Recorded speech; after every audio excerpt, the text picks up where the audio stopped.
oui, oh, d'autres, oh oui, épais amas, que c'était resté, oh, les amants, que j'ai pris vision, les lieux pris, oh, lève-moi, Seigneur, mon Dieu, que je me tiens, et moi, par la foi sur les plateaux d'en haut.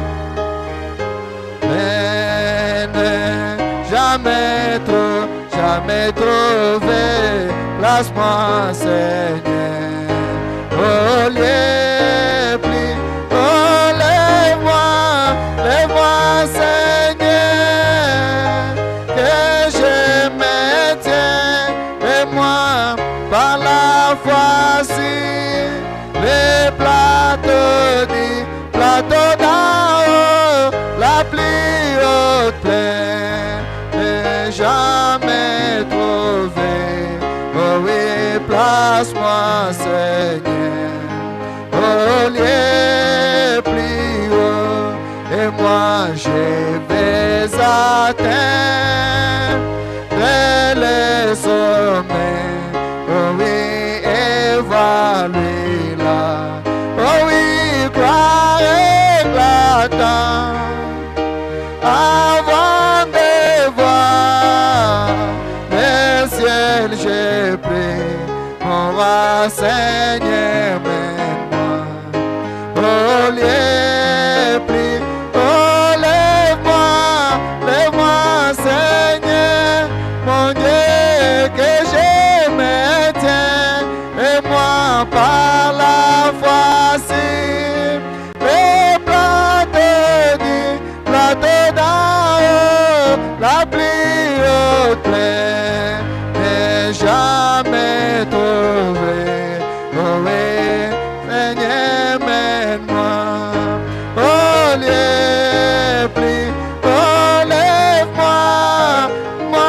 Seigneur, mon Dieu, que je me tiens, et moi, par la foi sur les plateaux d'en haut, haute plaine, jamais trouvé, place-moi, Seigneur, au lieu pli, oh, lève-moi, Seigneur, mon Dieu, que je me tiens, oh oui, par la foi sur les plateaux d'en haut, la plus haute plaine, et jamais trouvé, place-moi, Seigneur, au lieu plus haut.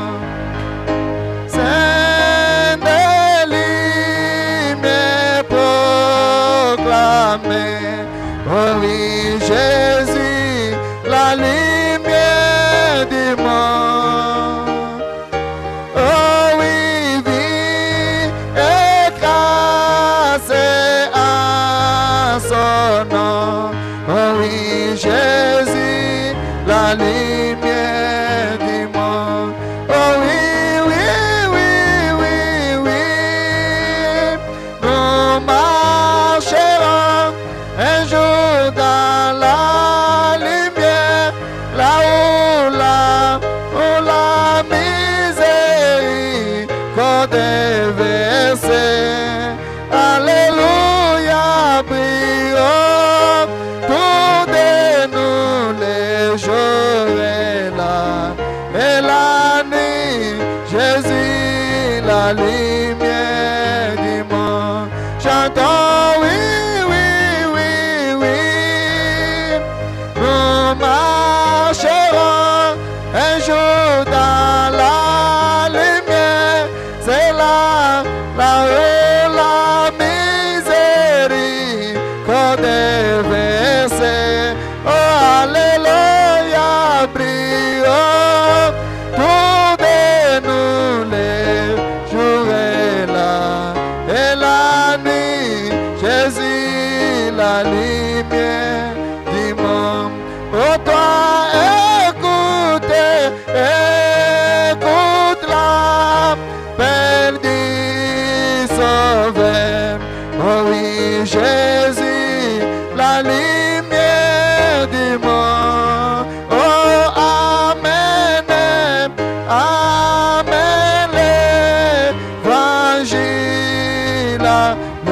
messager, Jésus la lumière.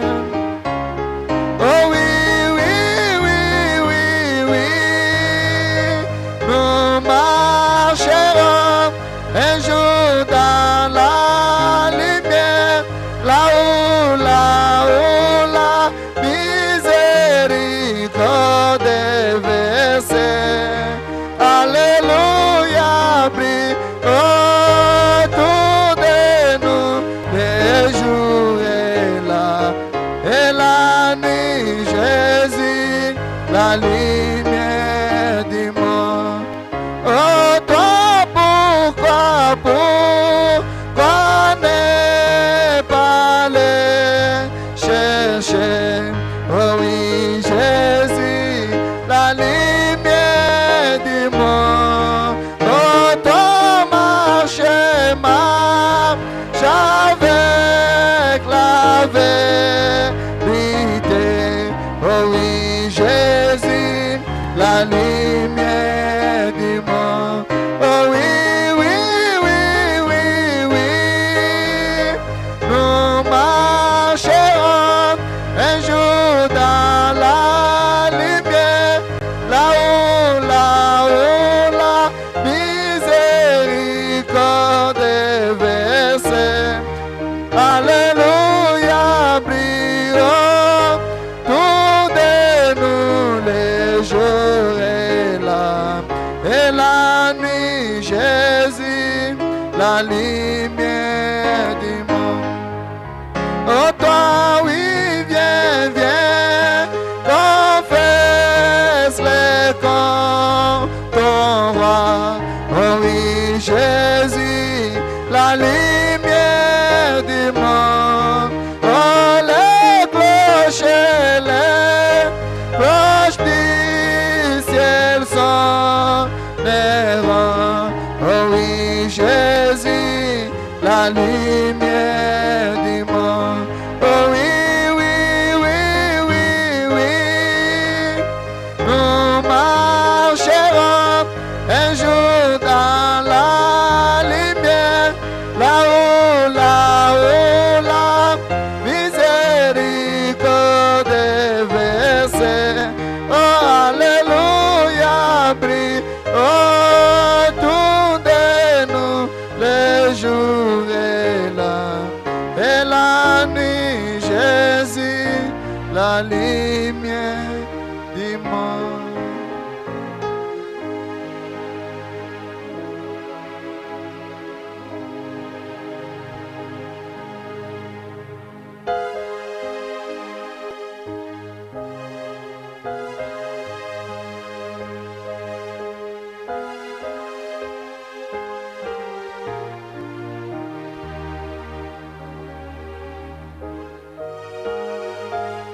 Seigneur Jésus,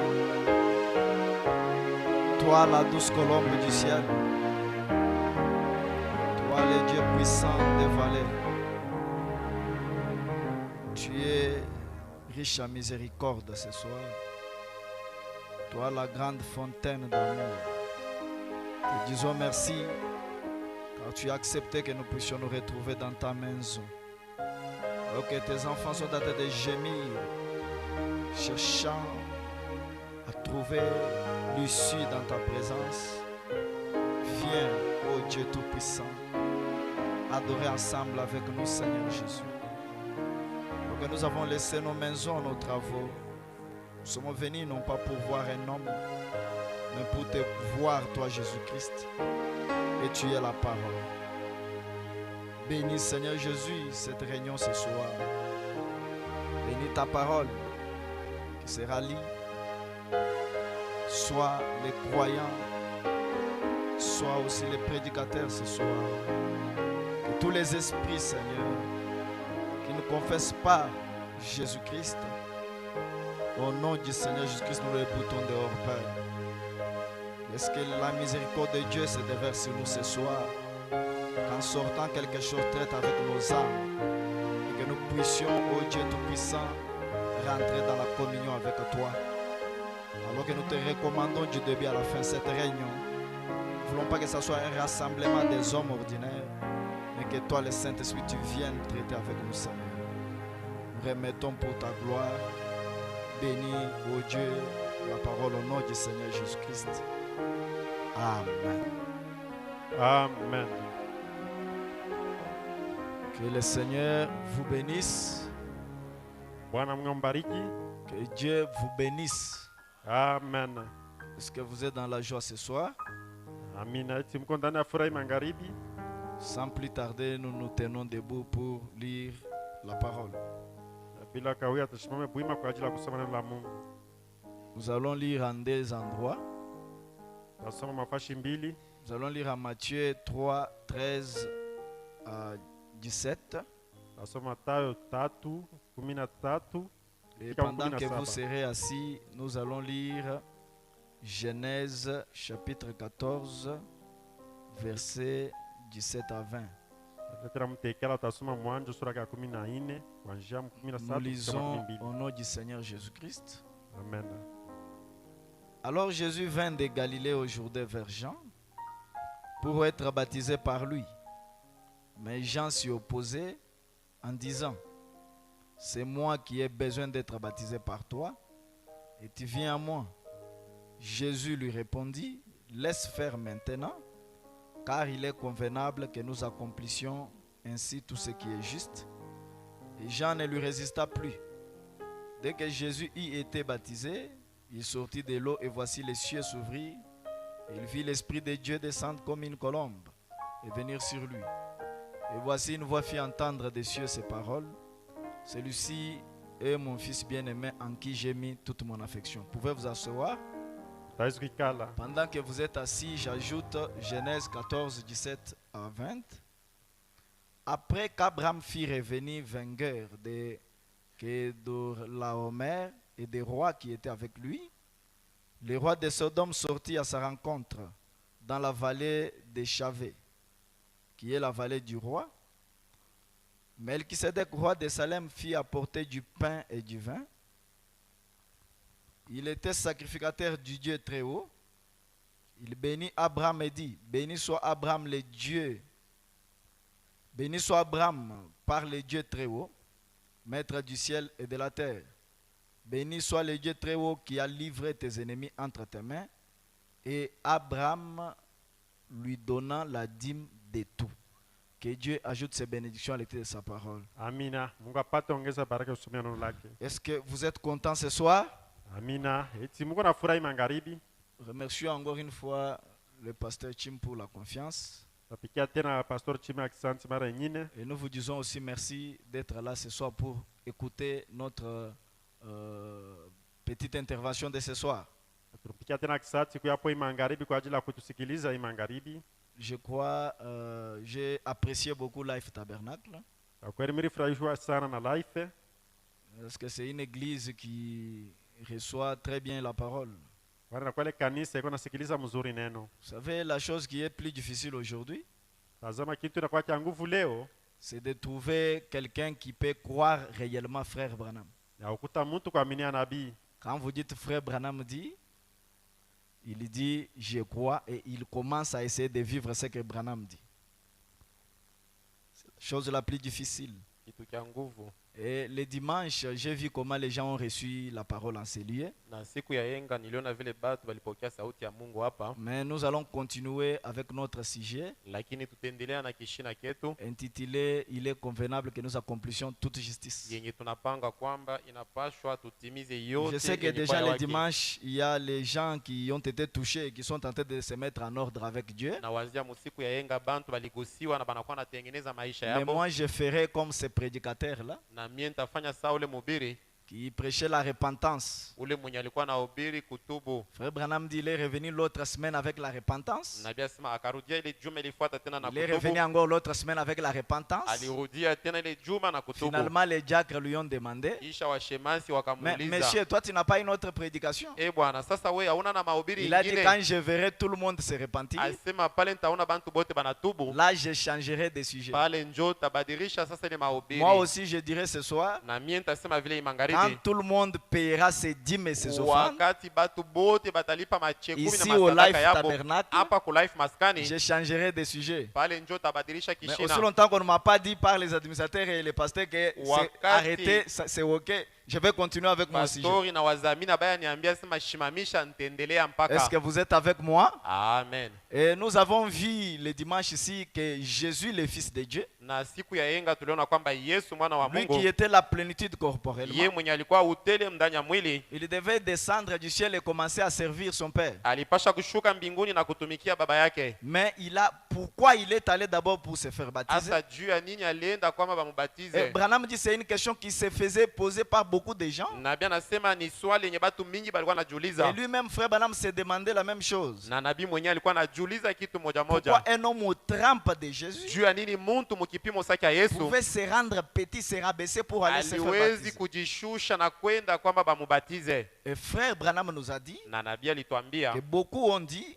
asema bamingi c'est balisema, parce qu'il était notre exemple. asema ni njuu alikuwa mfano Mais wetu, frère Branham a dit lakini nabii anasema que cela était vrai, na ile ilikuwa kweli, mais ce n'était pas toute la vérité. lakini haikuwa ukweli Et mwote. nous avons ouvert une parenthèse Tulifungula mkato pour faire voir que la parole a des niveaux, juu ya kuonesha kwamba neno iko na la mabipimo, parole a des points. neno iko na manukta, Et je peux encore ajouter ce soir, na hii magharibi nitaongeza la tena, parole a des angles neno inakuwa na et mapembe la parole a des facettes. na neno inakuwa na manamuna ya kuachana Tu ne peux chana. pas t'élever seulement comme ça, Hawezi tu kulamuka hivi avec une seule citation, na andiko moja tu commencer à condamner toute la unaanza prédication. kuhukumu mahubiri yote Non, mzima. il faut regarder dans quel contexte le prophète a dit ça. Inapashwa kuangarishisha ilikuwa ni ngambo kani nabii Dans alikuwa quel anasemea, angle frère Branham a dit na ça? ni pembe kani nabii alikuwa anasemea. Parce que la parole a des niveaux. Juu neno inakuwa na matua ya Et kuachana Branham nous chana. avait dit que la vérité Nabii alikuambia kwamba ukweli était que Jésus était l'antitype ilikuwa kwamba Yesu alikuwa kimvuri de Aaron le sacrificateur. ya Aroni, alikuwa mkoani Et mkubwa, Aaron dans l'Ancien Testament, na Aroni mwagano la kale, avant de commencer à œuvrer pour Dieu, mbele ya yeye kutumikia Mungu,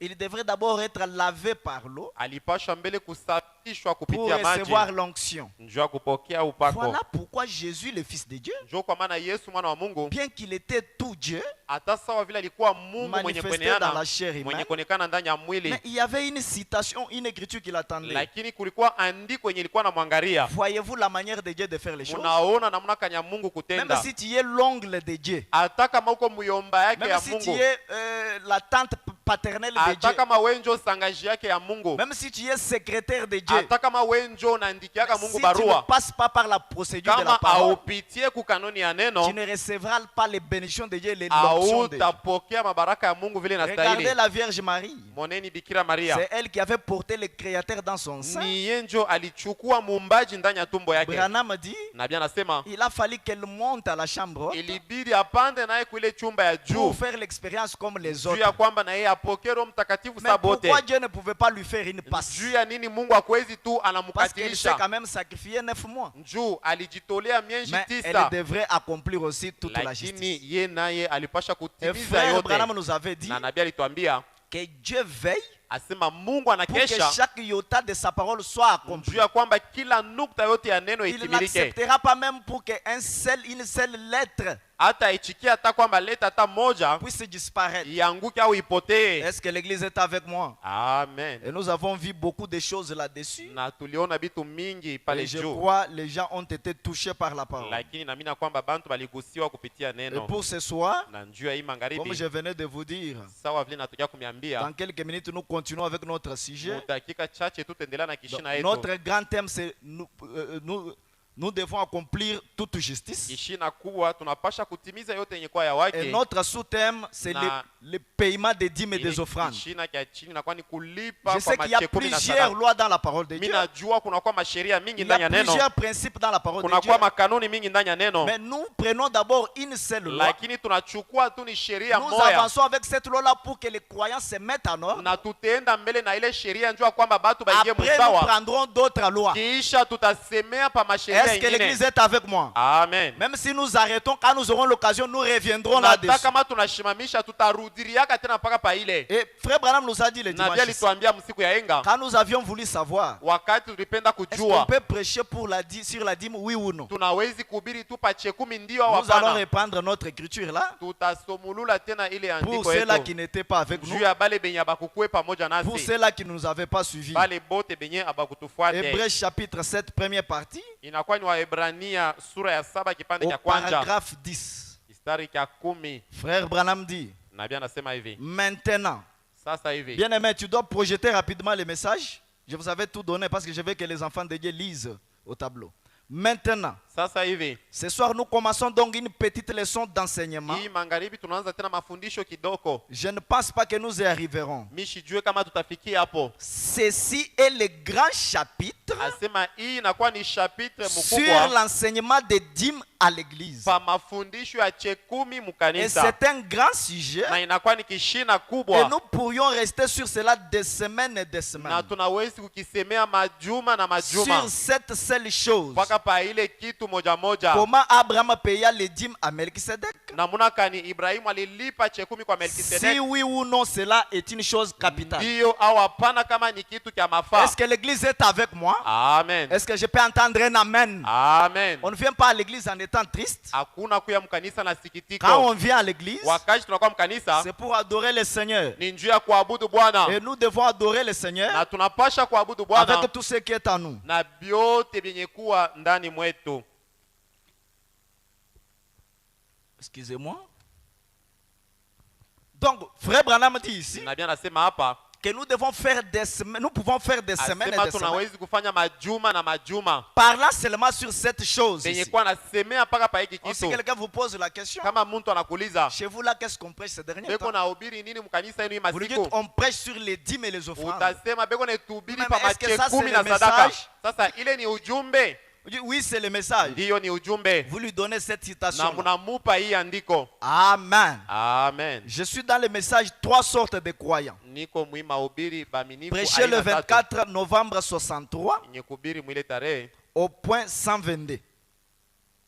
Parce que le message est venu pour les croyants. juu ujumbe nakuya juu ya maminifu. Le message n'est pas venu pour les ingrédients. Ujumbe haikuye njuu ya Le batokwamini. message n'est pas venu pour les soi-disant croyants. Ujumbe haikuye njuu ya aba banaita Parce sa que ce sont les baminifu. croyants qui peuvent hériter le royaume de Juu Dieu. ni baminifu njo banawezi kuriti Ce sont ufalme wa les mbingu. croyants qui vivent toute la parole, Ni baminifu wanakuwa naishi neno yote qui auront mutele, droit à la vie éternelle, njo benye batapokea uzima wa à milele, qui Dieu peut remettre le Saint-Esprit. kwa bale Mungu atapatia Roho Mtakatifu. Écoutez ce que frère Branham dit. Musikie kile nabii anasema. Il dit ceci. Nabii anasema hivi, Il nie que toute la parole de Dieu beko nabisha kwamba neno yote ya Mungu soit vraie. iwe ukweli. L'ingrédule, Mutokuamini, vous voyez, munaona. rappelez-vous donc Asema kumbukeni kumbi que c'est un hypocrite. ya kwamba yeye ni mnafiki. L'ingrédule ne refuse pas toute la parole. Mutokuamini akatalake neno yote, L'ingrédule croit une moitié de la eko parole. naamini tu ni sehemu ya neno. Quand il arrive, Wakati anafika vous lui présentez les Écritures, unamuonesha maandiko, il croit, mais anaamini, jusqu'à un certain niveau. lakini anaamini tu mwatua Branham a fulani. dit Nabii anasema, que c'est un hypocrite. asema ni mnafiki, Il se comporte comme 3 points, ni kusema eko najongoza saa qu'il va à 3 points. na eko nenda saa. Il dit qu'il croit cela, Asema eko naamini ile, mais il rejette cela. lakini eko naikatala Vous tu. pouvez dire amen quand on prêche. Anawezi kusema amina wakati Mais la banahubiri, preuve que vous êtes un croyant, lakini hakikishwa kwamba uko c'est quand vous mwaminifu pouvez aller vivre ni cette parole. wakati unawezi kwenda kuishi Mais ile Branham dit, il andiko. rejette cela. Na Biblia anasema nakatala Il ile, dit, eh bien, anasema vizuri, une bonne partie est valable. asema kipande kia ile neno kiko Une sawa, bonne partie est valable. asema kipande kinene kiko Quand la sawa. parole parle du Saint-Esprit, c'est valable. Wakati neno nasemea Roho Quand Mtakatifu la ni parole parle mzuri, de la guérison, c'est valable. wakati neno nasemea utunzo ni Quand on prêche mzuri, sur la puissance de Dieu, c'est valable. akihubiri uwezo wa Mungu ni mzuri. Mais quand on parle de l'argent, Lakini kama banaanza kusemea quand on parle makuta, de la dîme, kama wanasemea chekumi, ça ce n'est pas le message du ile temps de la haiko fin. tena ujumbe ya masiku ya Voilà mwisho. votre ingrédule ce soir. Sio kutokuamini kwako hii Frère magharibi. Branham a dit, Nabii anasema, mais si pour lui, asema kama njuu yake tout n'est pas vrai, vyote abiko vya kweli, cela fait alors de lui un ingrédient. ile inafanya kwamba kumbi yeye Un anakuwa ingrédient, ce n'est mtokuamini. pas quelqu'un qui ne vient pas au tabernacle. Mtokuamini haina ula shiku yake Frère mkanisa. Branham dit, Nabii anasema le péché ce n'est pas fumer, boire, asema zambi haina kunywa au commettre kufuta, l'adultère, ainsi de suite. kusharatika na bile Le vingine. péché c'est l'incrédulité à la Asema parole. zambi ni Vous kutokuamini faites tout ce que kuneno. vous faites là parce que vous ne croyez pas la Uko parole. unafanya vyote vile unafanya juu Et awamini. l'ingrédient prend une partie de la parole Na mtokuamini anachukua sehemu ya et il neno rejette une autre partie de la na parole. anakatala sehemu nyingine ya neno. Frère Branham dit, Nabii anasema hivi, cela fait alors de lui un ingrédient. ile inafanya kwamba awe Vous mtokuamini. devez croire chaque iota. Unapasha kuamini Est-ce sehemu que yote ya Life neno. Tabernacle peut dire Amen? Amen. Saluez celui qui est à côté de vous. Salimia ule uko pembeni Dis-lui, yako. vous devez croire chaque Umwambie sema iota. unapasha kuamini sehemu Même yote ya un neno. trait de la parole de Dieu. Hata kama nukta ni moja, Ce qui est sorti de la bouche de frère Branham, kama inatoka ni mkinywa ya nabii, je dois tout faire. mimi napasha kufanya S'il mwangu faut donner mote. ma propre Kama vie, inabidi nitolee maisha je yangu dois faire cela juu ya kufanya ile, pour plaire à Dieu juu ya kufurahisha et Mungu hériter le royaume de na Dieu. kurithi ufalme wa mbingu. Branham dit ceci. Nabii anasema Vous hivi, devez croire chaque iota. unapasha kuamini kila nukta, Tout ce qui est dit, vyote vile vinasemewamo. sauf la dîme et les offrandes. Banasema kutosha ko chekumi Vous na devez croire tout sauf la dîme et unapasha les offrandes. kuamini vyote na kuweka pembeni chekumi na Tout sadaka. ce qui est dit, Vyote vile il vinasemewamo faut que ça soit vrai. inapashwa biwe vya kweli. Si ce n'est pas vrai, Kama haiko ya kweli, si vous dites, eh bien, je ne crois pas cela, kama unasema vizuri shamini eh ile, bien, alors vous êtes un ingrédient. kumbi pale uko mtokuamini. Non, c'est frère, c'est un ingrédient. Huyu ndugu ni Il mtokuamini. ne croit pas frère Branham dans la chair, il était dans la Ashamini chair. ndugu Branham Il ne muwe croit pas la mutele. seconde venue. Ashamini kuja kwa pili. Non, ce n'est pas seulement lui là qui est Haina ingrédient. paka ule njo Mais mtokuamini. toi qui crois une partie de la Wewe parole, mwenye kuwa naamini sehemu tu ya tu neno, es ingrédient. na wewe uko mtokuamini. Est-ce que je peux entendre un amen? Amen. Est-ce que je peux entendre un amen? Amen. L'ingrédient, c'est choisir la parole. Mtokuamini ni ule uko na chakula L'ingrédient, c'est kipande cha choisir neno. les écritures. Uko na chakula maandiko fulani. Amen. Amen. Dieu, c'est un homme, une personne, un personnage très sage. Ni kusema Mungu ni mtu wa Il n'y hekima a ya personne mingi. qui est sage plus que Dieu. Hakuna mwenye kuwa na hekima kushindia Quand Mungu. Dieu place quelque chose, Wakati Mungu anatia kitu il fulani, sait pourquoi il l'a placé. anajua ni juu ya nini Quand anakitia. il dit venez à l'église 30 minutes avant, Wakati anasema mkuye mkanisa ne dakika makumi raisonnez tatu, pas avec Dieu. wewe hapana kufikiri Il pamoja na sait Mungu. pourquoi il a dit ça. Anajua juu ya nini anasema Quand vile. Dieu dit, Wakati Mungu vous anasema pouvez vous absenter du travail, unawezi ko kulofa mais ne vous mkazi, absentez pas de lakini l'église. hapana kulofa mkanisa. Il sait pourquoi il a dit ça. Anajua juu ya nini anasema Mais vile. que fait l'ingrédient? Sasa mtokuamini unafanya Il nini? commence à réfléchir. Anaanza kufikiri. Toi, tu as ton propre magasin. Wewe uko na magazini yako wewe mwenyewe. Tu n'as pas un travail, tu Hauna- n'as pas travaillé avec haina quelqu'un. kazi, hauna tumikiana. Mais tu vois que c'est l'heure de quitter. Unaona sema ni wakati wa kwenda Tu mkanisa. ne fermes pas.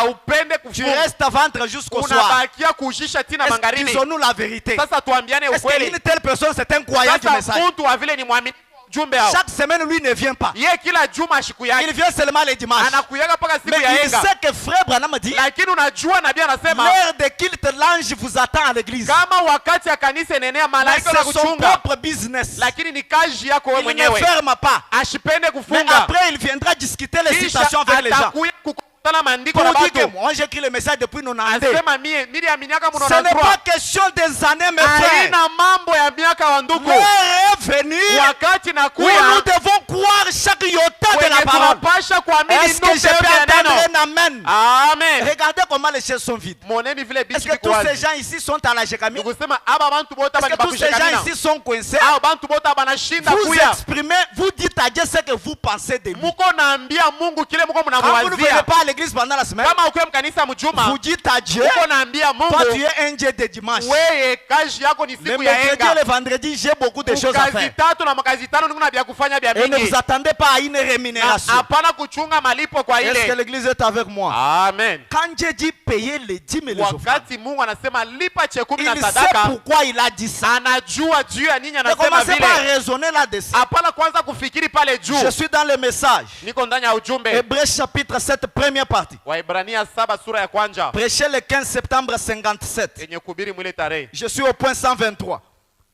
Pourquoi un homme recevrait-il des dîmes juu ya nini muntu atapokea mache 10? S'il avait un 3 points, Kama alikuwa na s'il n'avait jamais connu de naissance, kama ye akuzalike kamwe et ne mourra jamais, na atakufa et kamwe qu'il demeurait du commencement à la fin, na mwenye alipasha kudumu na kumwisho, et n'a jamais eu de père ni de mère, mwenye aya kuwa na baba au mama ni de généalogie, au uzao, et s'il possède tous les cieux et toute la terre, na kama eko na mbingu na dunia byote ni et tout ce byake qui s'y trouve, na byote benye kuwa ndani, pourquoi a-t-il reçu la sasa dîme? juu ya nini balimupa che 10? Ndio pale beko na kufuata njuu ya dîme na offrande. Huko naona sema bantu beko besoin na makuta yako.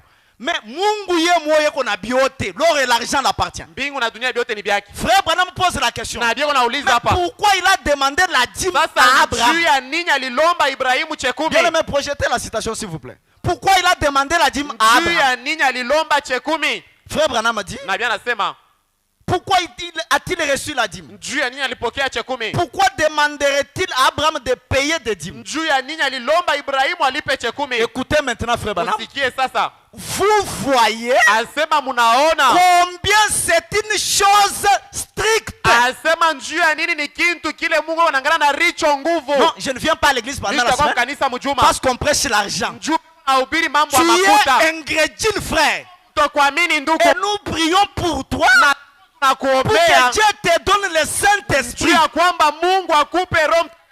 Qui parle ici? Nani wanasema hapa? C'est frère Branham. Ni paka ule nabii moya La moya, bouche autorisée. kinywa kenye kinastahili. Pourquoi Melchisedec Juu ya nini Melkisedek a réclamé la dîme? lilomba 10? Branham répond Nabii parce anajibu que c'est une chose stricte. asema juu ni kitu kile Mungu eko naona na richo nguvu.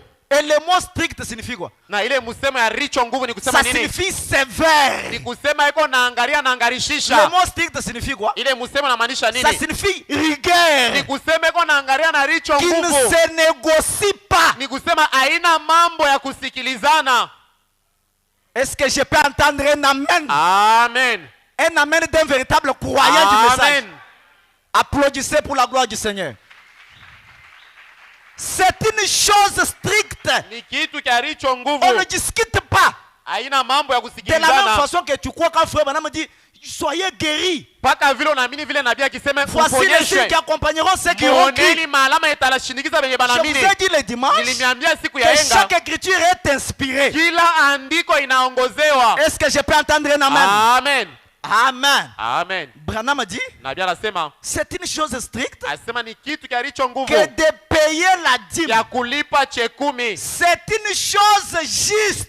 Ni kitu kia waki. Maintenant, Branham anasema c'est une chose stricte. Nabii anasema ni Wewe kitu kia richo unasema nguvu. ile ni ya Pentecoste. Wewe unasema vile ni baba kipe. Branham anasema c'est une chose juste. Anasema ni kitu kia Wewe waki. unasema hapana, hii mahubiri hapana. C'est la preuve qu'en toi Ni hakikisho kwamba ndani mwako rien ne s'est pas encore passé. hakuna kitu kenye kupitikana Et hapo. nous prions ce soir Na tuko naomba hii que quelque magharibi chose se passe dans ya ton kwamba cœur. kitu fulani kifike ndani ya moyo Écoutez wako. quelque chose. Musikie kitu Si kingine. tu combats pour payer la dîme et les offrandes, Kama wewe unakuwa unapika vita njoo ya kulipa quand tu chakula na veux donner, sadaka. tu combats. Kama unakombana ndani Sachez mwako. très bien Ujua sema que tu n'as pas encore une expérience avec Dieu. uyapata onja na Parce que Mungu. quelqu'un qui a de l'expérience avec Juu Dieu, ule eko na onja na Mungu il donne avec ni libéralité. kusema eko naleta na roho mweupe. Est-ce que vous êtes avec moi? Amen. Et vous, vous bloquez tout. Na wewe uko nafunga Que ça vyote. soit votre vie spirituelle, Iwe maisha yako ya que kiroho. ça soit votre santé physique, Iwe afya njema que ça yako. soit votre situation financière. Iwe mambo ya pesa. Je sais de quoi je parle. Mimi najua ni nini J'ai nikunasema. prié dans les lignes de prière dans d'autres églises. Niko mwenye kulomba mu mistari ya maombi Beaucoup makanisa de mengine. gens qui venaient demandant le travail et l'argent, Watu mingi balikuwa nalomba kazi na je leur makuta. posais toujours la question. Nilikuwa paka na Est-ce bauliza. que quand tu avais le travail, Wakati ulikuwa na tu kazi, payais la dîme? ulikuwa nalipa che 10? 99,99. Ni kusema Ils 99,9. disaient toujours non. Balikuwa nasema hapana. Non, non. Hapana, hapana. Les autres disaient, Wengine balikuwa nasema bon, j'ai payé, c'est moi, après je ne hii payais pas. mwenji mimi nalipa, hii mwenji mimi Mes naluka. frères et sœurs, Wandugu na wadada, vous ne pouvez pas avoir la communion avec Dieu hawezi kuwa na si ushiriki vous pamoja na Mungu n'obéissez pas à toute la parole. kama wewe hautii Est-ce que je kutele peux maneno. entendre un amen? Amen. Non, c'est une petite chose. Ça, c'est un petit sujet. Ni kishina kidogo. Qui vous a dit que c'est un petit Nani sujet? kuambia sema ni kishina Nous kidogo? pouvons faire des semaines et des semaines. Tunawezi kufanya majuma na Même si majuma. on prend 3 mois. Hata kama tunabeba miezi Je ne tatu. dis pas qu'on va prendre 3 mois. Mimi siseme Mais tunabeba même si miezi on tatu. prend 3 mois, c'est Hata la kama parole de Dieu. tunabeba miezi tatu, hiyo ni neno. Amen. Et Amen. frère Branham dit, Na nabii anasema c'est une chose juste. asema ni kitu kia waki. Tout chrétien. Asema mukristo Est-ce qu'il y a des wote. chrétiens au Life Tabernacle? Amen. Est-ce que les chrétiens peuvent dire Amen? Amen. Tout chrétien Asema bakristo bote. est supplié.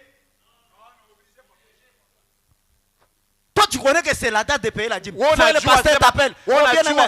Unachunga pastori akuita sema mpendo uko Écoutez, wapi? j'ai des ribambelles de citations ici. Niko na maandiko hapa msululu. Frère Branham dit que c'est l'argent de Dieu. Nabii anasema ile makuta haina Ce yako n'est pas ni ya ton Mungu. argent, frère. Haina franga yako C'est pas ton ndugu. argent. Haina makuta yako. Dieu t'a donné la vie. Mungu anakupa Dieu uzima. t'a donné la santé. Anakupa afya Dieu t'a njema. donné les habits. Anakupa Dieu t'a manguo. donné le travail. Mungu anakupa kazi. Maintenant, pour prendre un dixième, Sasa njuu ya kubeba Il tu faut moya qu'on pa te kumi. suive derrière, bien Inapasha aimé. banze kubembelesha. car à toi, Kazi yako. miséricorde. Kazi yako. Tout chrétien Mukristo wote est obligé, anapashwa, obligatoirement. ni kusema unapashwa kulipa Ce chekumi. qu'on prêche ici, Hivi ce tunahubiri n'est pas simplement parce qu'on a besoin de l'argent, haina njuu ya sema mais c'est tunalazimisha pour le makuta. salut de votre âme. Ni njuu ya okovu ya Nous nafsi avons lu yako. avec vous, frère Madame, le dimanche. Tulisoma na moya pa Un nabii. chrétien ira-t-il au ciel Mukristo atenda s'il ne paye kumbingu pas ses dîmes? kama shilipe machekumi. Vous-même, vous avez suivi. Mulifuata mwenye majibu.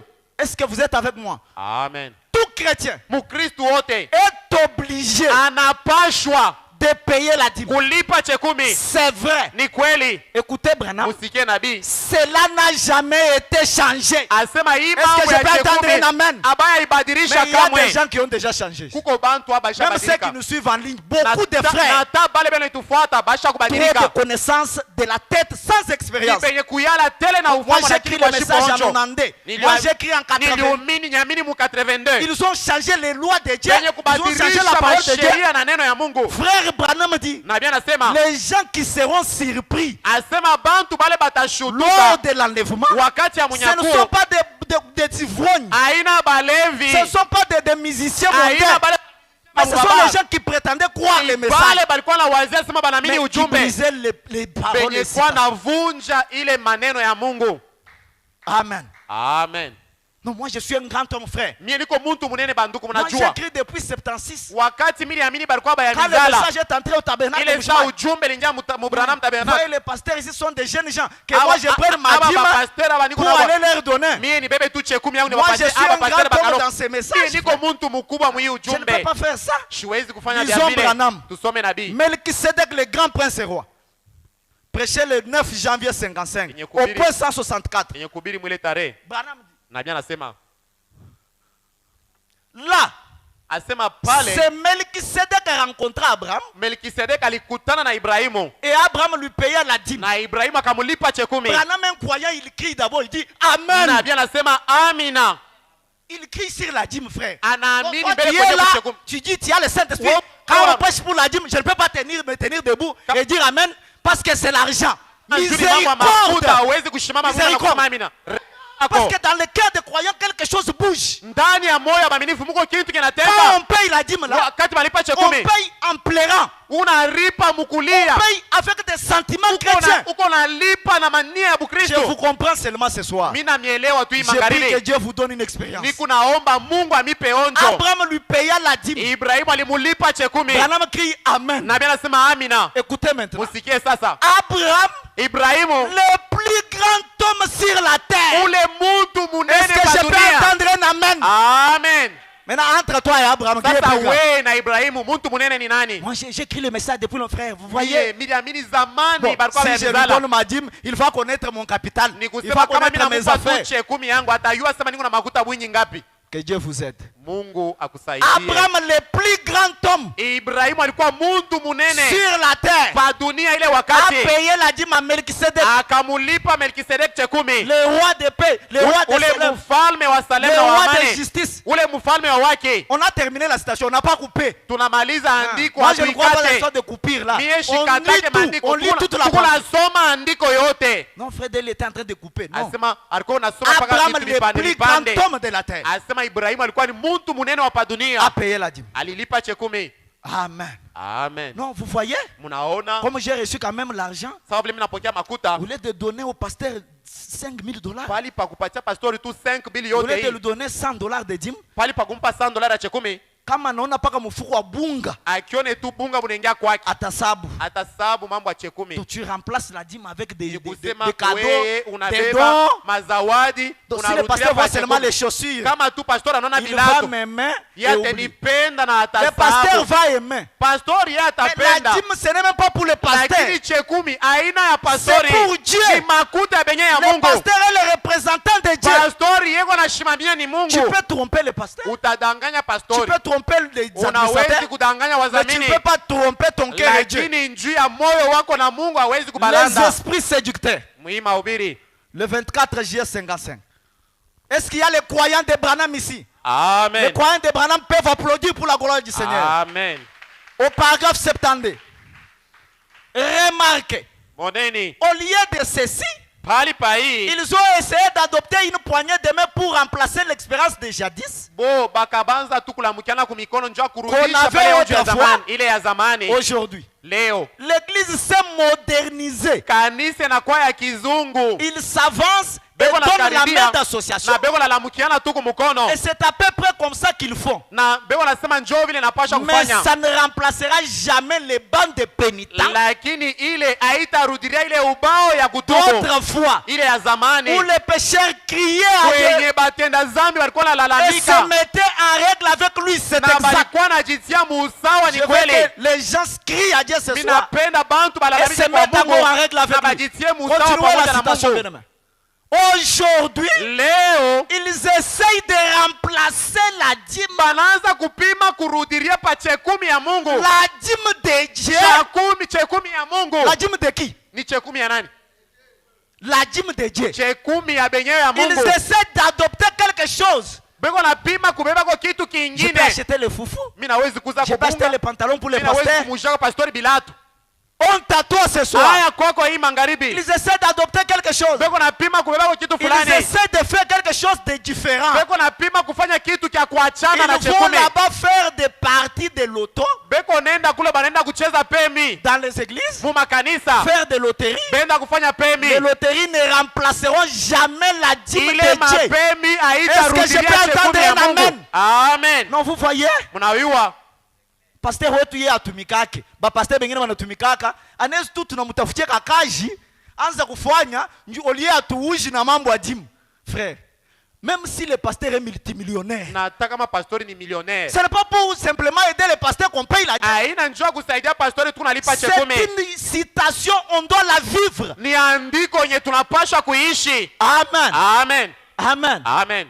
Remplaceront jamais la dîme de Dieu. Abawezi kurudisha pa chekumi ya Le benye ya Mungu. souper, la vente de couverture, le pique-nique, Ile soyez rapides, mapiknik na bien-aimés. bile vingine. Pour se procurer de l'argent Dieu a afin fait- de s'acquitter des différentes dettes. Kupata nani makuta na kulipa Ces mabitu choses mengine. ne remplaceront jamais la dîme et les offrandes. Vile Est-ce bitu que les croyants peuvent habitarudilia dire pa amen? chekumi na sadaka. Amina. Non, pasteur, elle pas kuweka hata makuta mu maigol de rêve. Miséricorde. Rehema kwenu. Ces choses ne remplaceront jamais Ibi bintu habitarudilia la kamwe. dîme et l'offrande. Chekumi. Écoutez, écoutez. Musikie. L'offrande éternelle de Dieu. Chekumi ya milele ya Mungu. Je comprends ce soir que Frère Branham était un véritable croyant. Mina kwamba nabii alikuwa ni Parce que vous mwaminifu sentez wa même kweli. les mots qu'il emploie. Kunasikia misemo ile natumia. La dîme et les offrandes de l'éternel. Mais toi tu dis Chekumi c'est pour na les pasteurs, sadaka ya c'est pour milele. simplement les Ni gens. njutu ya pastori, ni njutu ya muntu. Que Dieu nous aide. Mungu atusaidie. Amen. Amen. Amen. Amen. Amen. Amen. Est-ce que les croyants peuvent dire Amen? Amen. Est-ce que les croyants peuvent dire Amen? Frère Branham, au paragraphe 74. Nabii anasema hivi. Écoutez ce que Branham dit. Usikie kile nabii anasema. Qu'est-ce qu'ils font faire les gens tout ça? Branham dit, Nabii anasema. ce sont des esprits séducteurs. Asema ni mampepo yenye kwa Tu peux aller lire à la natongoza. maison, en commençant là où nous étions, tu descends jusqu'ici. Unawezi Tu kusoma kule comprendras yule. qu'il parle de ça. Utaelewa iko nasemea ni Il pa dit, ile. ce sont les esprits séducteurs. Asema ni mampepo mchafu ya Et kutongoza. quelqu'un avec un esprit séducteur Asema mtu na ne pepo ya peut pas kutongoza communier avec Dieu. hawezi kushiriki pamoja na Mungu. Apprenez d'abord l'ABC.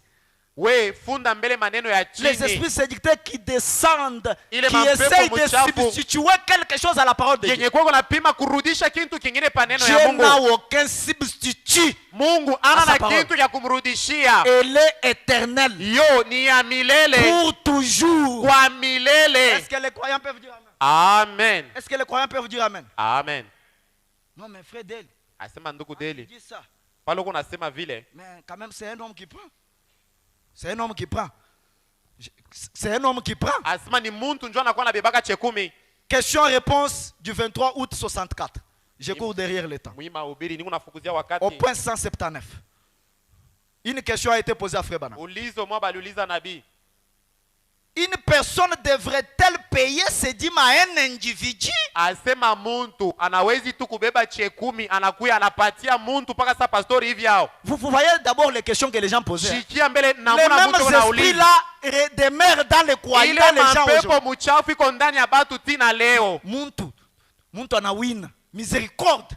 Que Dieu vous donne quelque chose dans, Mungu dans votre âme. anipatie kitu fulani ndani ya mioyo yenu. Que le Saint-Esprit entre dans votre Roho cœur. Mtakatifu ingie ndani ya mioyo. Une personne devrait-elle payer ses dîmes à un individu? Sasa muntu aliwezi kubeba chekumi yake anaenda Ou un analipa chrétien muntu. devrait-il travailler? Au mukristu aliwezi kutumika. Écoutez la réponse. Sikie majibu ya nabii. Payer les dîmes à un individu? Asema kulipa kwa Soyez chekumi kwa rapide, bien muntu. aimé. Payer les dîmes à un individu? Kulipa chekumi nalipa muntu. Cela dépend de quel individu il s'agit. Asema inapasha kujua ni muntu kani. Voyez-vous? Munaona? C'est juste. Ni kweli. Dans Hébreux chapitre 7, Mwaebrania 7 la première fois qu'il nous est parlé de la dîme, mara ya kwanza balitusemea ndio ya chekumi. de telle sorte que nous, Munamuna kwamba shie 182, Frère Branham dit, nabii anasema Abraham revenant de la défaite des rois, asema Ibrahimu anatokea kuvita ya bafalme rencontrant Melchisedec, akakutana na Melkisedek il lui paya la dîme. akamulipa chekumi. C'était Melchisedec le roi de Salem. Ilikuwa ni Melkisedek mfalme wa Salem. Ainsi de suite, Frère Branham dit, Na nabii anasema 183, mais lorsque vous payez vos dîmes, asema wakati Mungu nalipa machekumi yenu, en fait, mkweli c'est là où vous recevez votre nourriture que vous devez payer votre dîme. asema kule huko Est-ce que napokea je peux sauti entendre ya un amen? neno, njoo kwenye unapasha kulipa chekumi Toi yako. tu pries ici. Wewe unaomba hapa. Non, pasteur, ata pale michikupachi yake, mina tumaka kama ni wapi. Pasteur, ata pale michipachi yake, mina tumaka mu tabernacle fulani. Là où tu reçois ta nourriture. Fashi leo unapokea neno ya Mungu. Écoutez, frère Branham. Musikie nabii. Apportez toutes vos dîmes dans la maison du trésor. Uchukue machekumi yote na mulete Et mu nyumba ya mettez-moi akiba. par ces moyens l'épreuve, dit Na l'Éternel. ulijaribu kupitia hii njia. Écoutez, Branham. Musikie nabii. J'invite tout homme Asema niko naalika kila ou mtu toute femme au mwanamke qui ne wowote paye pas la dîme ule mwenye ashilipake chekumi à accepter cela.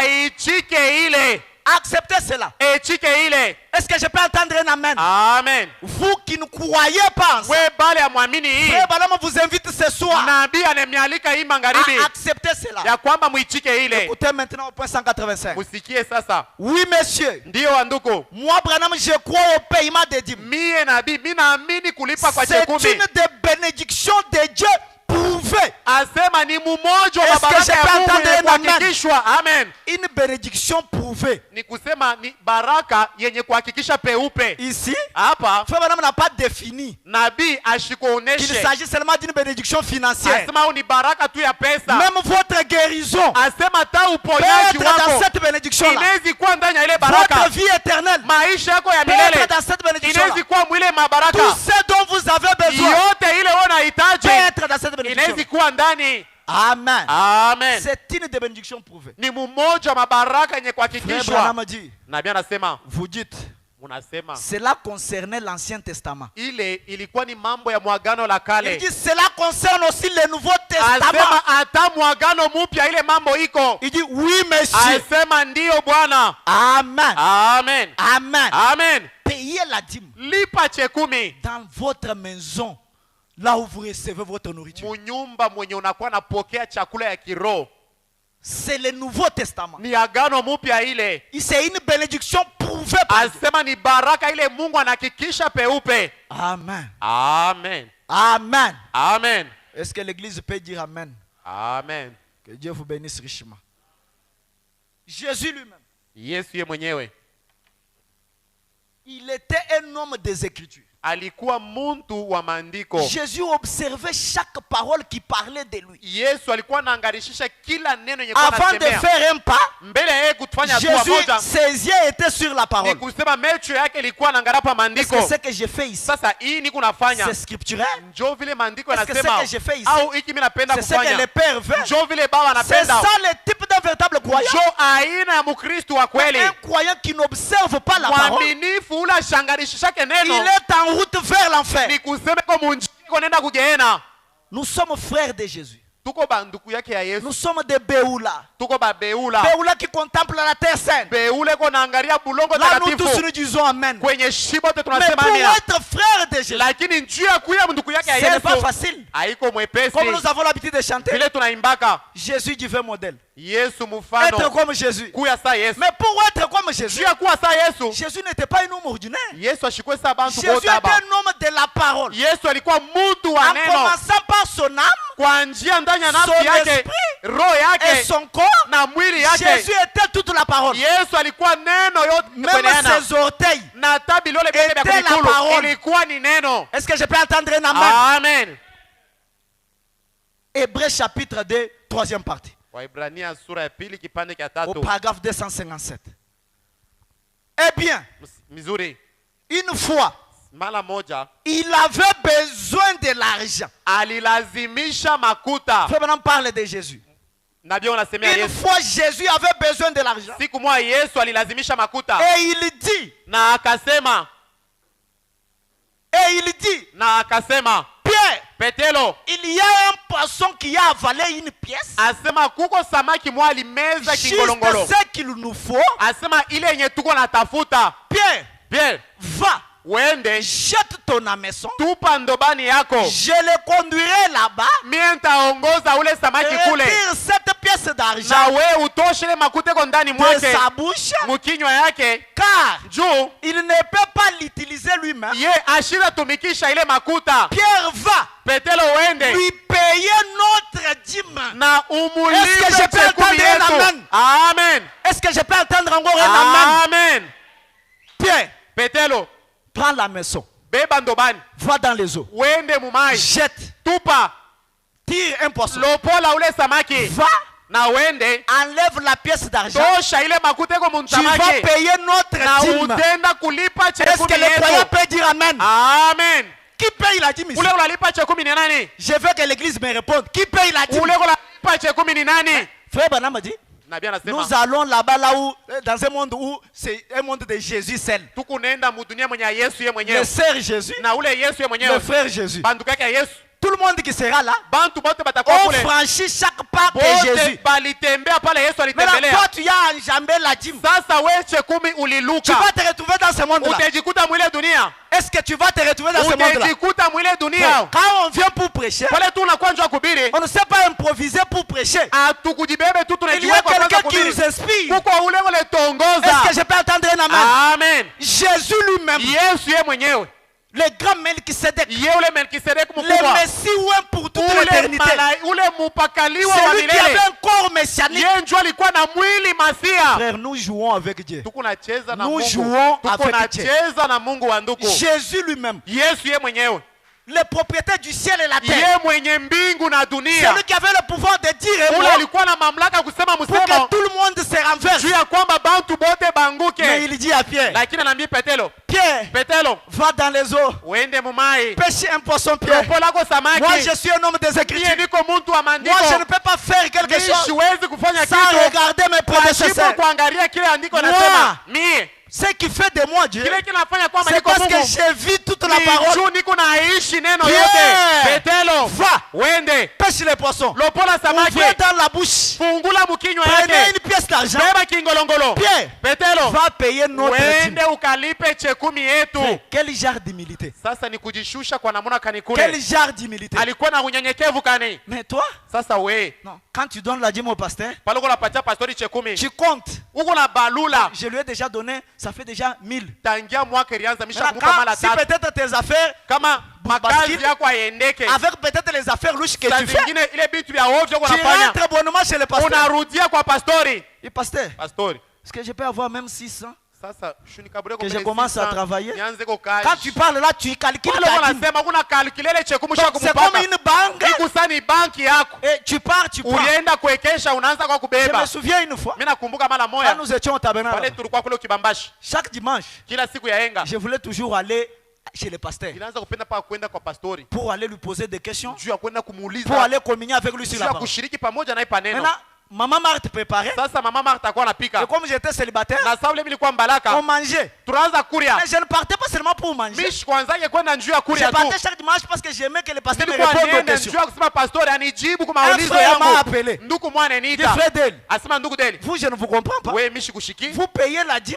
Huku nalipa vous chekumi. suivez les foufous à la Kisha maison unaenda pour aller manger. kufuata là. bukari kwa pastori njoo awe kula. Je lui ai dit bien aimé. Mimi namwambia En mpendo. réalité, ce n'est pas ça. Mukweli haina Bien que vile. le foufou est bon, Hata sawa vile mimi nakuriana mais je bukari. pars pour Lakini communier avec niko le na pasteur. kile niko naendea kushiriki Tu pamoja ne na donnes pastori. pas la dîme avec la main gauche Hautaleta chekumi na pour mkono wa la ume. retirer avec la main Juu droite. ya kuibeba na mkono ya Je ne shoto. dis pas que le pasteur ne peut pas aider quelqu'un. Mishi seme pastori ashezi Mais kusaidia mtu. les attitudes que nous Lakini affichons, ile mahali tuko nayo. tu comptes même, tu comptes. Uko na balula, kuna balula kwingi. Miséricorde. Rehema kwako. Je ne sais pas s'il y en a ici Mishi jue kama kuba qui vile ont déjà hapa. retiré leur dîme. Benye basha kubeba chekumi yabo yote. Miséricorde. Rehema kwenu. Miséricorde. Rehema tu. Pierre, Petelo. pêche les poissons. Wewe lopola Tu samaki. vas payer notre dîme Na utenda kulipa chekumi et yetu. notre impôt. Na ile tasa yetu. Amen. Amen. Jésus lui-même payait la dîme. Yesu alikuwa analipa chekumi yeye Frère mwenyewe. Branham lui-même payait la dîme. Nabii na yeye alikuwa analipa chekumi. Alors toi, qui es-tu ce Sasa soir? wewe uko nani hii magharibi? Qui es-tu? Uko nani? Quel Saint-Esprit tu as? Ni Roho Mtakatifu kanisa Quelle uko nouvelle nayo. naissance tu as? Ni nini kuzalika Qui ne kupya paye kani? pas la dîme. Kwenye akukufikishe kulipa Que chekumi. ce soir, Na hii le magharibi Seigneur Jésus-Christ Bwana Yesu Kristo puisse avoir pitié de toi. Et puisse akurumie l'authentique Saint-Esprit na ile Roho Mtakatifu ya entrer kweli dans ton cœur. iingie ndani ya moyo wako. Celui-là, Ule il te fera vivre toute la parole. atafanya kwamba uishi Est-ce neno que je yote peux entendre motele. un amen? Amen. Est-ce que je peux entendre un amen? Amen. Tu utilises l'argent comme tu veux. Unatumikisha makuta vile On unapenda. parlera de ça. Tutasemea pa ile. Même les dépenses que vous faites. Nataka kutosha kwa Dieu franga vile veut ici unatosha. chaque dépense. Mungu yuko anaangarishisha kutoka kote Tu kwa achètes les makuta. habits, même si tu en as d'autres que tu ne portes pas, tu achètes. Alors que Dieu Japo Mungu a besoin de la dîme, tu ne payes pas. analazimisha chekumi lakini wewe ulipe. Frère Branham dit, Nabii anasema nous sommes des économes de Dieu. asema shie njo benye kuchunga Nous akiba ya benye ya sommes les Mungu. économes de Dieu. Ni shie njo benye kuchunga Est-ce que je akiba peux ya Mungu. entendre un amen? Amen. Est-ce que les croyants peuvent dire amen? Amen. Amen. Amen. Si notre roi Kama mfalme wetu lui-même honorait chaque yeye écriture, mwenyewe alikuwa anaheshimia kila andiko. si notre roi Kama mfalme wetu lui-même yeye mwenyewe respectait chaque parole, alikuwa anaheshimia kila msemo je ya ne sais neno. pas ce que tu vas devenir. Mishijue sasa wewe utakuwa Je nani? ne sais pas ce que toi tu viendras de l'autre côté. Mishijue ni nini ile wewe utakuwa kusema. Je ne sais pas quel genre de témoignage tu donneras. Mishijue ni ushuhuda ya namna kanile wewe utaleta. Je suis dans les messages. Niko ndani ya ujumbe La porte du cœur. ile mlango ya Prêché moyo le 2 mars 58. yenye kuhubiri mwile tarehe Au paragraphe 5. La porte du cœur. Prêché le 2 mars 58. Au paragraphe 5. Tu vas aller au ciel. utenda kumbingu, Tu vas aller dans la 6e dimension. utenda mwatua ya Mais tu sita, n'as pas préparé ton voyage. lakini safari Tu n'as pas tayarishe préparé ta maison. auya tayarisha nyumba Tu yako. vas habiter où? Utenda kuikala Tu wapi? vas habiter où? Utekala wapi? Tu vas aller où? Utenda ni wapi? Tu dois préparer ta destinée. Unapasha kutayarisha kwenye Tu dois utenda. préparer ta demeure céleste. Tengeneza kumbingu kuna unapasha Quand nous kwenda. chantons ma demeure céleste, Pale tunaimbaga makao yetu ya est kumbingu. splendide, Iko ya j'ai kuangara. envie d'y aller. Niko na hamu ya C'est une kwenda ko. demeure que nous avons préparée. Ni makao le Nous tunajitayarishia. préparons de ce côté-ci. Tukunaitayarisha ngambo ya Car huko. la parole dit, Kupitia neno kama inasema l'épouse bibi harusi c'est elle-même préparée. eko ye mwenye kujitayarisha. Je suis certainement reconnaissant au Seigneur. Niko na shukrani mbele ya Mungu. Il n'a jamais placé tout cela sur mes épaules. Aya tiaka yote ipa mabeka Car yangu. je ne serais pas capable de le faire. Njoo mishi itakuwa na namna Il kuifanya. vous faudrait quémander, Inapasha kulomba lomba. vivre au crochet des autres. Quand on en arrive là, Na kama tunafikia mwile hatua, amen, amen. amen. Amen. Montez, montez. Pandisha. Quand on en arrive là, ok. Jamais de ma vie, Asema tashi kumaya je maisha n'ai yangu. prélevé une offrande. Mishi ya bebaka sadaka. Comme je l'ai dit, Vile on nilisema. m'en a prélevé une. Bali nibebeaka moya. Dans chaque réunion. Mukila Et makutano. aussi les gens ne m'avaient pas envoyé quelque chose en Na plus de ce bantu que j'ai. abakunitumie ya mingi kushindia ile nilikuwa nayo. Je serai replié à la première semaine. Asema nilikarudia kule juma ya kwanja. Ainsi, j'ai néanmoins une petite affaire. Na hapa nilikuwa na kazi kidogo. Et vous pouvez imaginer ce que ça fait. Asema mnaweza kuwazia ile kunafanya. Pour nous, Njuu yetu chaque sou asema kila franga compte pour joindre les deux bouts.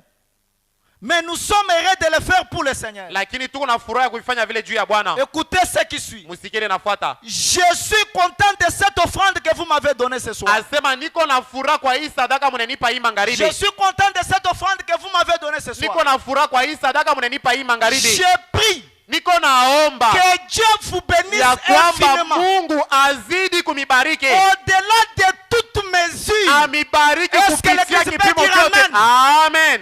Qui dit ça? Ule wanasema ni nani? L'homme qui a voilé Dieu. Mtu mwenye alifinika Mungu. Au-delà de toute mesure. Asema amibariki Et zaidi. je l'utiliserai au mieux de ma connaissance. Asema mimi nitatumia ile makuta mnamule Pour la mnajua. gloire de Dieu. Juu ya utukufu wa Mungu. Et que Dieu Na Mungu vous récompense pour cela amilipe kwa ile. au centuple.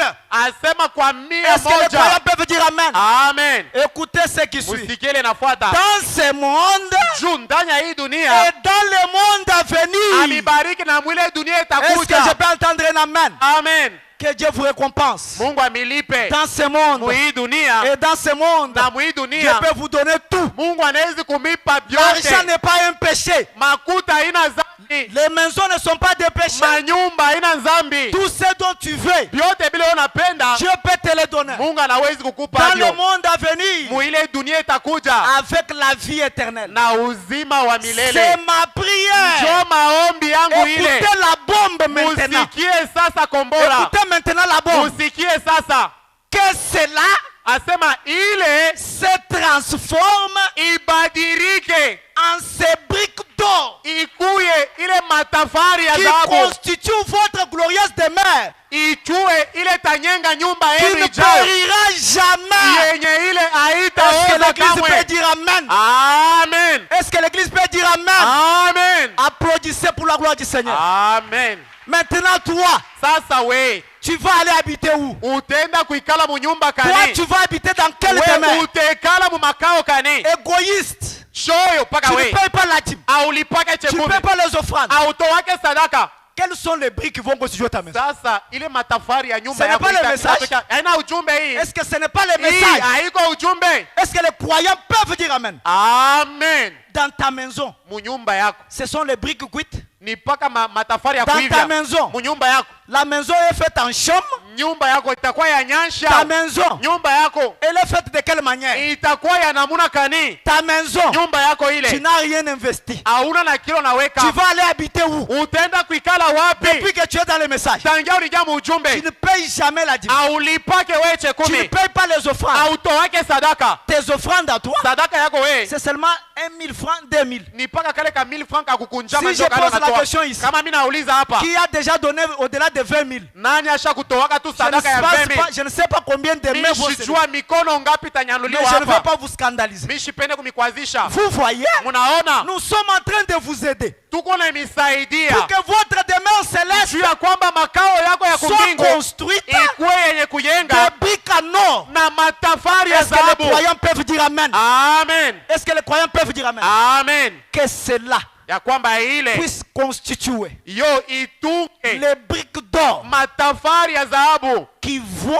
ile yenye itafanya ériger ta maison. jo yenye itanyenga nyumba Life yako. tabernacle. Life maskani. Le temps est parti puisque nous le pensons. Wakati lisha kwenda zaidi. Nous ne devons pas jouer avec la parole de Dieu. Hatupashe kucheza tena na neno ya Si Mungu. Jésus lui-même Kama Yesu ye mwenyewe a payé la dîme, alilipa chekumi, frère Branham ndugu Branham a payé la dîme, alilipa chekumi, l'apôtre Pierre Petelo a payé la dîme, ilipa chekumi. et vous et moi, Sasa mie na nous ne we pouvons pas être épargnés. hatuwezi Je kuepuka vous ai dit ile. le dimanche, Nilimiambia siku le ya frère yenga Branham a dit, nabii anasema payer la dîme kulipa chekumi et les offrandes, na ce masadaka n'est pas cela qui vous fait un chrétien. aina ile ndio inafanya kwamba unakuwa Mkristo. Oui, Ndio c'est la vérité. ni ukweli, Mais il y a d'autres vérités. lakini kuko maukweli Un ingine. croyant rempli du Saint-Esprit, Mwaminifu mwenye kujazwa na Roho il doit Mtakatifu vivre chaque iota. anapasha kuishi kila sehemu ya neno. Cause faute de temps, Sasa vile wakati napusa j'ai omis beaucoup des Écritures. niko mwenye kutia pembeni maandiko Mais mingi, nous allons continuer avec ce lakini sujet tutaendelea na hiki pour kishina voir juu ya kuona l'importance capitale mafaa de ce sujet, mes frères. ya hiki kishina tuko Vous nakyo. devez honorer chaque parole. Unapasha kuheshimia kila sehemu ya Vous neno, devez honorer chaque écriture. unapasha kuheshimia kila Les andiko. dîmes et les offrandes, Machekumi na quand sadaka vous les donnez, wakati kuna cela ileta constitue votre maison. ile njoo kuna nyenga nyumba En yako. parlant de ceci, Mkusema kwa hii on ne cherche pas seulement des grosses sommes de dîmes. atutafute paka ile mafranga mingi ya chekumi, Ce n'est pas ça l'objectif. aina ile ndio shaba. Remarquez quelque chose. Moneni kitu Je fulani, vous lirai une écriture. demisomea andiko. Frère Branham a dit, Nabii anasema cette femme-là asema ule qui mwanamke s'est avancée, mwenye alikaribia, la vieille femme ule mwanamke mzee qui a donné la dîme. Frère Branham appelle ça la dîme. akalipa chekumi. Nabii Des fois il anaita appelle chekumi, offrande, des fois il appelle la saa dîme. zingine anaita sadaka, saa zingine anaita Frère Branham chekumi. a dit, Nabii anasema Pourquoi juu ya nini? Jésus avait tiré l'attention sur son Juu ya montant nini Yesu aliangalia pa makuta ya ule alors nama, qu'il y avait des gens qui avaient donné beaucoup? japo kuko bantu balileta franga mingi. Branham a dit, Nabii anasema c'est parce qu'elle asema ni njuu avait donné tout ce qu'elle avait alipeleka yote alikuwa nayo, avec son cœur. anapeleka na roho. Et quand Jésus a vu, Na pale Yesu lui qui anaangalia, voyait le secret du yeye cœur, mwenye alikuwa anaona ndani ya moyo, il a reconnu sa foi. akatambua imani Il a yake, reconnu sa dévotion. akatambua mapendo Mon yake. frère, ma soeur, Ndugu na dada, chaque parole de Dieu est importante. kila sehemu ya neno ni ya Chaque mafaa. citation de Branham a de Kila l'importance. andiko ya nabii iko ya mafaa. Frère Branham, on ne discute pas avec lui. Nabii atukokotanaka Quand naye. Branham dit quelque chose, Kama nabii anasema kitu il fulani, faut obéir cela à la lettre. wewe unapasha kuitii Parce qu'il connaît le but juu anajua shaba pour lequel ya ile Dieu Mungu a envoyé cette iko écriture. mwenye kutuma ile sehemu ya Est-ce andiko. que l'église est avec moi? Amen. Je vous ai parlé le dimanche. Nilimiambia siku ya yenga, Pendant que nous terminons. wakati tunaanza kumaliza, Anania et Saphira. Anania na Safira, Je vous avais fait remarquer nilimionyesha que ces chants-là ya kwamba bale n'étaient batu pas pour les apôtres.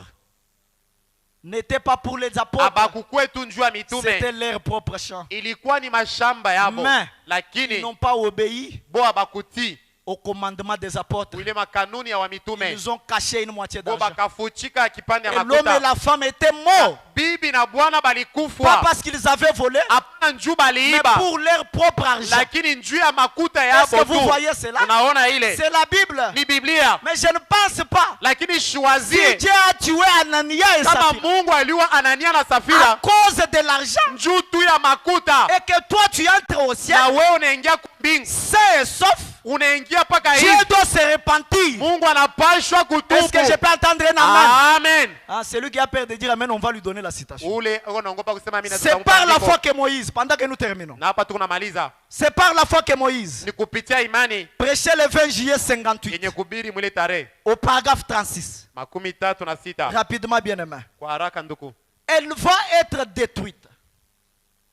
Elle va être détruite. asema batamua Car Dieu njuu Mungu est juste. eko Mungu wa wake. Dieu, c'est un Dieu juste. Mungu ni Mungu wa wake, Il ne peut pas avoir deux poids, deux mesures. ashwezi kuwa na buchakuzi. S'il a coincé Anania, Kama ye alikemea s'il a Anania, coincé Saphira, kama alikemea ule il Safira, coincera n'importe qui. atakemea mtu Frère wowote. Branham a dit, Nabii anasema, car c'est un Dieu juste. asema njuu ni Mungu wa Et wake. si l'Amérique Kama Amerika sentir avec ses péchés, yo inaepuka na mazambi le yayo, Dieu juste, ule Mungu wa wake saint et souverain, mutakatifu na mwenye kujikaria, sera obligé kumbi yeye anapashwa de ressusciter Sodome et Gomorrhe kufufula Sodoma na et Gomora leur demander pardon na kubalomba buluma pour les avoir brûlés juu alibachoma à cause de leurs péchés. juu ya mazambi yabo. S'il nous laisse nous Kama anetwacha en shie tirer avec ça. tuepuke na Monte, hii. monte, monte.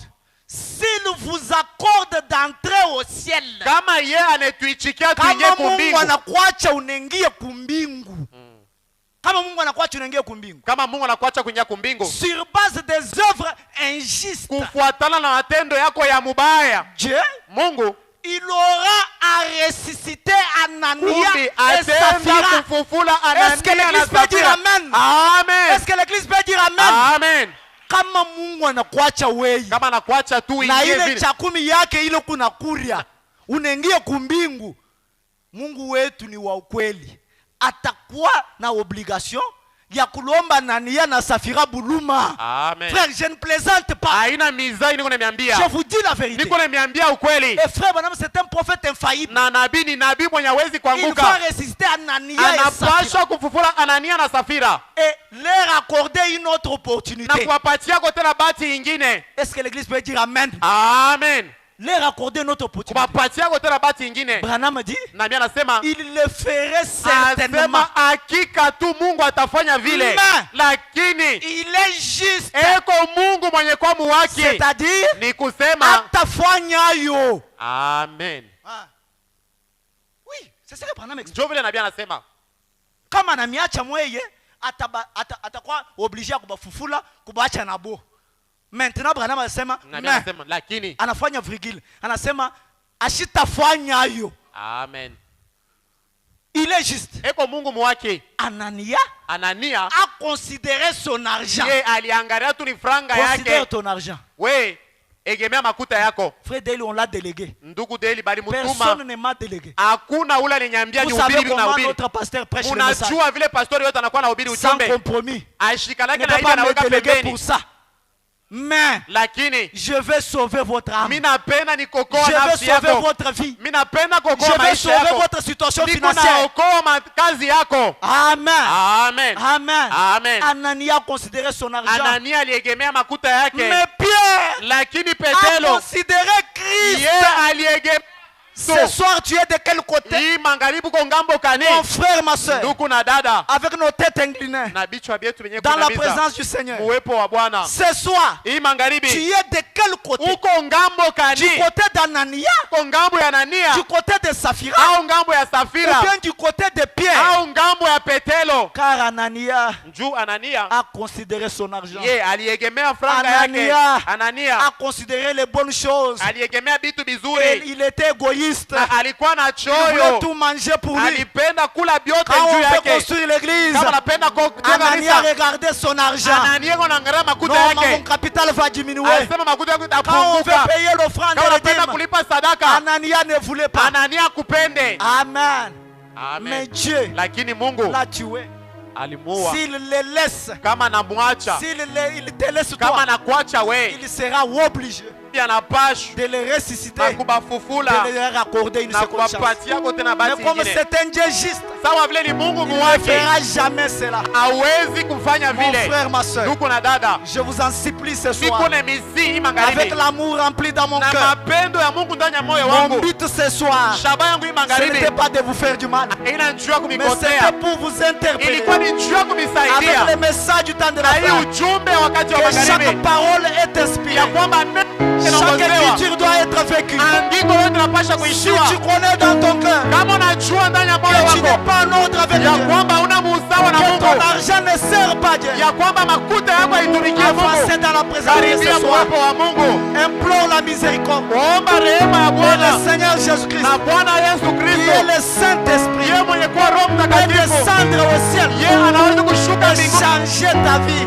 na Car la parole a dit, juu neno inasema il ôtera les cœurs de pierre. ataondosha mioyo ya Ces jiwe, cœurs-là, ile mioyo qui ile n'aiment pas notre frère. Ce cœur-là qui n'aime pas se repentir. Ce cœur-là qui n'aime pas servir Dieu. Mon frère, ma soeur. Mon frère, ma soeur. Avec l'amour de Dieu. Je t'en supplie ce soir. Frère Branham dit. Frère Branham dit. Dieu est toujours près de vous. Même si vous êtes pécheur. Même si vous êtes pécheur. Que ce soit l'incrédulité.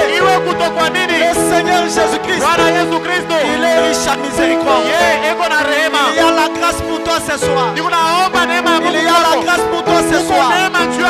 Il peut te toucher ce soir. Il peut renouveler ton expérience. Il peut renouveler ta foi.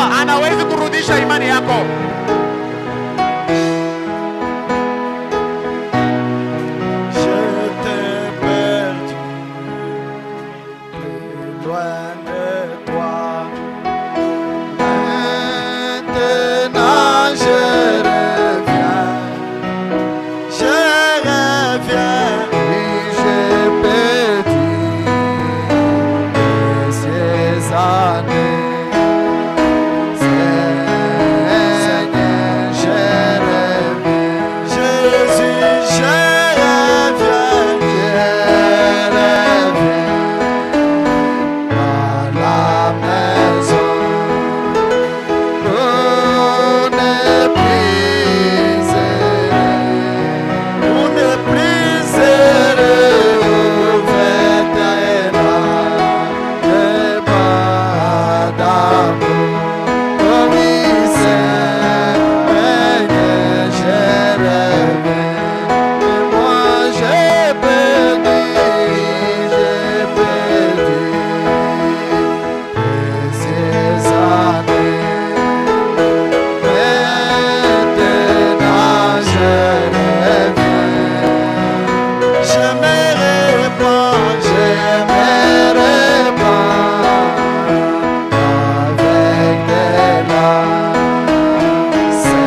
Précieux Père Céleste,